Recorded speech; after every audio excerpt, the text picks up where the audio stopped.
¿Serías capaz de firmar un contrato que te quita la libertad a cambio del amor de tu vida? ¿Y hasta dónde aguantarías humillarte con tal de no quedarte solo después de haber entregado el anillo? Bienvenidos a Reddit Plus. Y hoy les traigo una historia que va a sacudir a cualquiera que alguna vez haya confundido el control con el compromiso.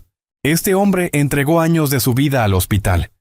Pacientes, guardias interminables, sacrificó fines de semana y cumpleaños pensando que al final lo esperaba alguien que lo valorara.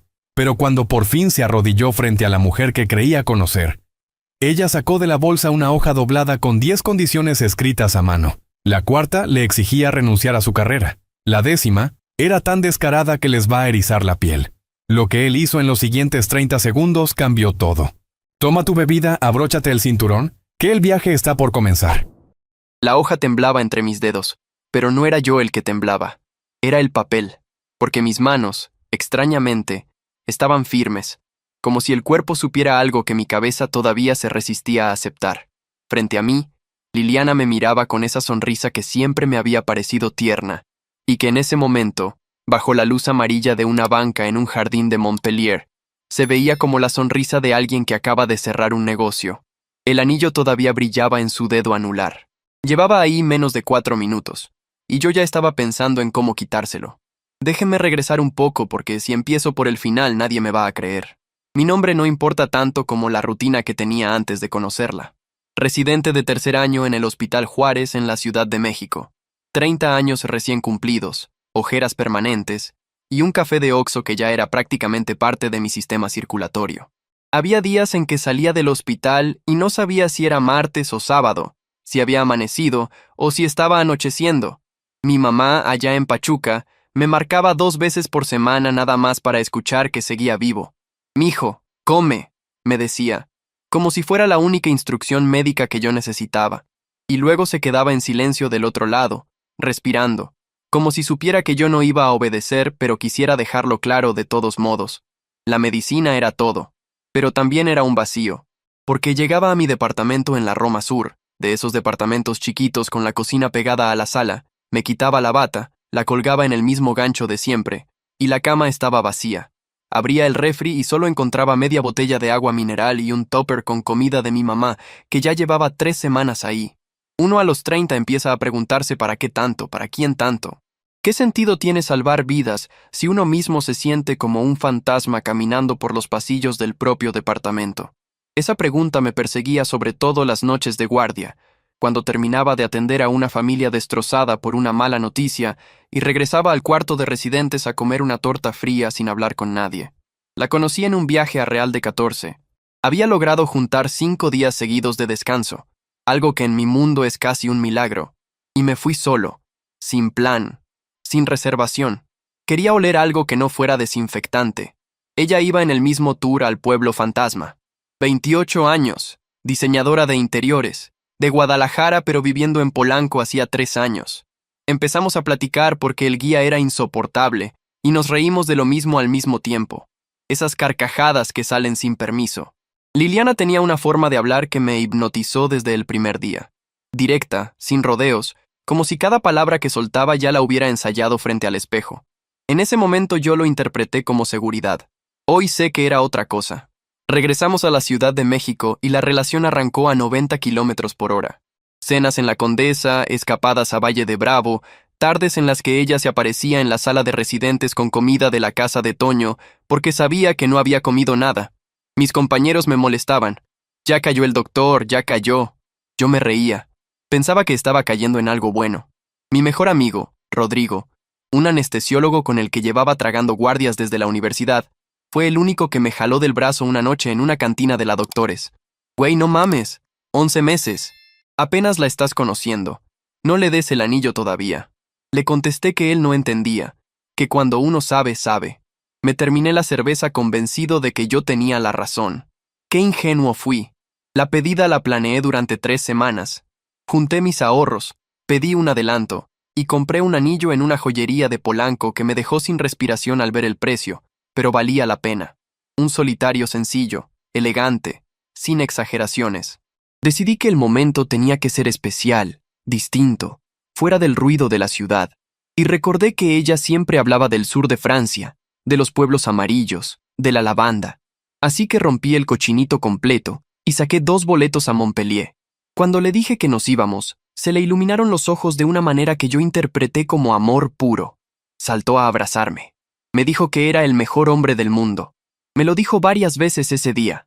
Yo me lo creí todas. El viaje fue precioso los primeros 4 días. Caminamos por callejones de piedra, comimos quesos que no sabía ni pronunciar, nos tomamos fotos frente a fuentes antiguas. Ella se veía relajada. Yo me sentía listo. Todo confirmaba la decisión.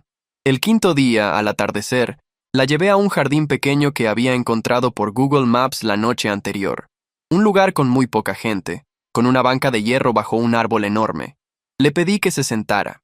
Ella ya sospechaba algo. Yo lo noté en cómo le brillaban los ojos. Saqué la cajita, me arrodillé en la tierra, y le dije, sin discurso preparado, sin frases robadas de películas, simplemente lo que sentía en ese momento, que quería compartir mi vida con ella, que aunque el tiempo había sido corto, mi certeza era enorme, y que no me imaginaba despertando sin ella. Liliana se tapó la boca con las 2 manos. Lloró. Dijo que sí. Le puse el anillo. Y ahí, señores, comenzó la parte que nunca voy a olvidar, porque en lugar de abrazarme, en lugar de besarme, en lugar de cualquier gesto humano normal, ella se separó un poco, metió la mano a su bolsa y sacó una hoja doblada en 4. Yo pensé que era una carta, una cosa bonita que había escrito para el momento. Hasta sonreí. Mi amor, antes de seguir, necesito que leas esto, me dijo con una calma rarísima. ¿Qué es?, pregunté, todavía con la sonrisa pegada en la cara. Unas reglas, para nuestro matrimonio. La sonrisa se me congeló. Pensé que era una broma. Esperé el ja ja ja. Es neta. Nunca llegó. Liliana me extendió la hoja con las 2 manos, como quien entrega un documento notarial. Yo la tomé y empecé a leer. Reglas para nuestro matrimonio. Así, con mayúsculas. Subrayado. 10 puntos numerados con pluma negra, letra impecable, claramente preparados con tiempo. Regla 1. El esposo deberá poner a su esposa como prioridad absoluta por encima de cualquier otra cosa. Trabajo, familia, amigos, pasatiempos. Tragué saliva. Ok, pensé. Eso lo dice mucha gente. Seguí. Regla 2. Todo el dinero del esposo será compartido. Lo que es suyo es mío. Lo que es mío sigue siendo mío. Levanté la mirada un segundo. Ella me observaba fijamente, esperando. No sonreía. No parpadeaba casi. Volví a la hoja. Regla 3. El esposo pagará todos los gastos de belleza, ropa y cuidado personal de la esposa, porque al final él es el que va a disfrutar del resultado. Liliana, le dije con voz baja. ¿Esto es en serio? Claro que es en serio, mi amor. Sigue leyendo. Regla 4. El esposo solo podrá ver a sus amigos 2 veces al año, 6 horas máximo cada vez. La esposa decidirá la fecha. Sentí cómo se me calentaba la nuca. Rodrigo, los compas del hospital, las carnes asadas con mis primos en Pachuca. Todo borrado. Reducido a 12 horas al año, como si fueran una cita médica de control. Regla 5. El esposo deberá renunciar a su trabajo actual. Hay demasiadas enfermeras. Se buscará un hospital sin mujeres, preferentemente militar. Bajé la hoja. La bajé completa. Miré a Liliana a los ojos, y por primera vez en esos 11 meses, sentí que no reconocía a la persona que tenía enfrente. ¿Tú sabes lo que me estás pidiendo?, le dije. Sí, sé perfectamente. Me contestó tranquila. Un hospital militar, o uno chiquito, en un pueblo. Liliana, soy residente. Llevo 7 años de mi vida, 7, preparándome para esto. Los hospitales militares requieren que yo sea militar. Es otra carrera. Son otros años. Y en cualquier hospital de México hay enfermeras, hay doctoras, hay pacientes mujeres. Es imposible. Pues te vuelves militar, dijo como si me estuviera sugiriendo cambiar de marca de champú. No es tan difícil. Me quedé callado unos segundos. Una pareja de franceses pasó frente a nosotros tomados de la mano, riéndose. Se veían felices, de esa felicidad sencilla que yo creía que había conseguido 2 minutos antes. Respiré hondo y seguí leyendo, porque ya no era curiosidad, era necesidad de ver hasta dónde llegaba el abismo. Regla 6. El esposo dejará de hablar con todas las mujeres de su familia. Solo podrá hablar con su madre, bajo supervisión de la esposa. Liliana, tengo 3 primas con las que crecí. Tengo 2 tías que prácticamente me criaron cuando mi mamá trabajaba doble turno. ¿Me estás diciendo que las borre? Está comprobado científicamente, me contestó, y les juro que dijo esa frase con la misma seriedad con la que un doctor te dice que tienes diabetes. Está comprobado que el 20% de los hombres siente atracción por alguna familiar, especialmente tías y primas. Y tus primas, mi amor, con todo respeto, se ven muy accesibles. Pensé que había escuchado mal. ¿Perdón? Lo que oíste. No voy a arriesgarme. Tu prima Mariana siempre te abraza más de la cuenta. Mariana es la hija de mi tía Lupita. Tiene 8 años más que yo. Me cambió pañales cuando era bebé. Me ayudó a estudiar para el examen de la prepa. Sentí un coraje que no había sentido en mi vida, pero me contuve, porque todavía faltaban 4 reglas. Y una parte enferma de mí quería llegar hasta el final, como cuando uno ve un accidente en la carretera y no puede voltear la cara. Regla 7. Las relaciones íntimas ocurrirán únicamente cuando la esposa decida que el esposo se las ha ganado. En caso de incumplimiento de alguna regla, el castigo será de 1 semana a 1 mes sin intimidad, dependiendo de la gravedad. Solté una risa. No pude evitarlo. Una risa corta, amarga, de puro asombro. ¿Esto es un sistema de puntos, Liliana? Es motivación positiva, mi amor. Así vas a esforzarte más. Esto no es motivación. Esto es usar la intimidad como castigo. ¿Tú sabes cómo se llama eso en psicología? No me importa cómo se llame. Me cortó. Funciona. Regla 8. El esposo no tendrá celos. Si la esposa sale con amigos o amigas una vez por semana, el esposo no preguntará a dónde, con quién, ni a qué hora regresa. Releí 2 veces. Me aseguré. Era exactamente lo opuesto a la regla 6. A ver, déjame entender, le dije, ya sin esconder el tono. Yo no puedo hablar ni con mis primas, pero tú puedes salir una vez por semana con quien quieras, a donde quieras, sin darme explicaciones. Exacto. ¿Y por qué? Porque yo sé comportarme. Tú no. Los hombres son diferentes. Ahí me di cuenta.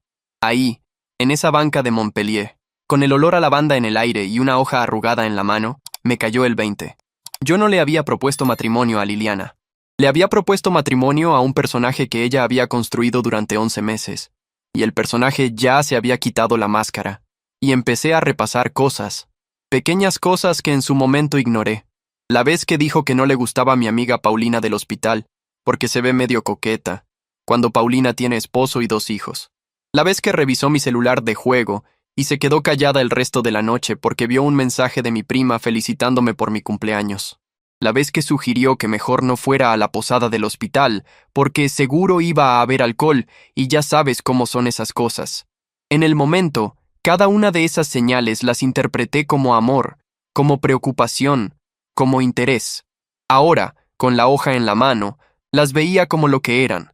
Ensayos. Pequeños ensayos de un guión más grande que yo no había visto completo hasta ese instante. Pero todavía faltaba el final. Y el final fue el que me hizo moverme. Regla 9. En caso de que el esposo desee terminar el matrimonio, deberá entregar el 100% de sus bienes a la esposa como indemnización por el tiempo invertido. Liliana, esto es ilegal. Es un acuerdo entre nosotros, mi amor. No tiene que ser legal, tiene que ser moral. Estás poniéndome una cadena con candado para que no pueda salir. Estoy asegurándome de que pienses muy bien antes de hacer una tontería. Regla 10. La última. La esposa tendrá derecho a una noche de libertad total una vez al año, sin explicaciones, sin preguntas, sin consecuencias. Leí esa frase 3 veces. Levanté la vista muy despacio. Liliana estaba tranquila, con las manos cruzadas sobre el regazo, como una niña de escuela esperando la calificación. ¿Una noche de libertad total?, le pregunté, y mi voz salió rara, como si alguien más estuviera hablando por mí. Ajá, una vez al año, para que no me aburra, para mantener viva la emoción. ¿Y yo? Tú no necesitas eso, mi amor. Tú tienes otras formas de distraerte. Hubo un silencio larguísimo, tan largo que escuché el canto de una cigarra en un árbol cercano, tan largo que vi pasar a 3 personas distintas por el camino de piedra. Y en ese silencio, algo dentro de mí, algo que había estado dormido durante 11 meses, por fin despertó. No fue rabia, fue claridad. Fue como cuando le das a un paciente el diagnóstico correcto después de semanas buscando. Todo hace clic. Todas las señales que había ignorado, todos los comentarios raros de Rodrigo, todas las veces que Liliana había hecho bromas de broma sobre mis primas, Todas las noches que me había preguntado por qué me sentía tan agotado después de verla, todo cobró sentido en ese instante. Sin decir una palabra, doblé la hoja en 4. La metí en el bolsillo de mi camisa. Liliana sonrió, pensando que era una señal de que iba a aceptar. Le tendí la mano, con la palma hacia arriba. Dame el anillo. La sonrisa se le borró de golpe. ¿Qué? ¿El anillo? Dámelo. Por favor. Mi amor, no estás entendiendo. Las reglas son negociables. Podemos quitar alguna... El anillo, Liliana. Pero ya dije que sí. Y yo ya dije que no. Le tomé la mano con suavidad, porque a pesar de todo no quería lastimarla físicamente, y le saqué el anillo del dedo. Ella no opuso resistencia. Creo que estaba en shock. Yo también lo estaba. Pero el shock mío era de otro tipo. Era el shock del que acaba de despertar de un sueño muy largo y se da cuenta de que durmió en el lugar equivocado. No puedes hacerme esto, dijo, y empezó a llorar. Pero era un llanto raro, controlado, como si lo estuviera midiendo. Estamos en Francia.